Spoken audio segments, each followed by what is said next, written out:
கிருஷ்ணா என்ற சிறுவன் காட்டில் ஒரு மந்திரக் கல்லை கண்டுபிடித்தான். அது எந்த விருப்பத்தையும் நிறைவேற்றும் கல்லாக இருந்தது. முதலில் அவன் தனது ஆசைகளை நிறைவேற்றிக் கொண்டான்.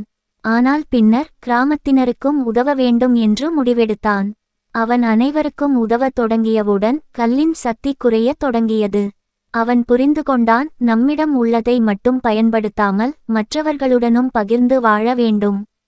அதன் பிறகு கிராமத்தினர் ஒற்றுமையாக வாழத் தொடங்கினர். பயன்பாடு: மகிழ்ச்சி பகிர்வதால் மேலும் பெருகும். கிருஷ்ணா என்ற சிறுவன் காட்டில் ஒரு மந்திரக் கல்லை கண்டுபிடித்தான். அது எந்த விருப்பத்தையும் நிறைவேற்றும் கல்லாக இருந்தது. முதலில் அவன் தனது ஆசைகளை நிறைவேற்றிக் கொண்டான். ஆனால் பின்னர் கிராமத்தினருக்கும் உதவ வேண்டும் என்று முடிவெடுத்தான்.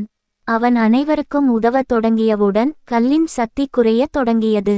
அவன் புரிந்து கொண்டான், நம்மிடம் உள்ளதை மட்டும் பயன்படுத்தாமல் மற்றவர்களுடனும் பகிர்ந்து வாழ வேண்டும்.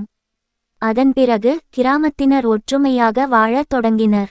பயன்பாடு: மகிழ்ச்சி பகிர்வதால் மேலும் பெருகும்.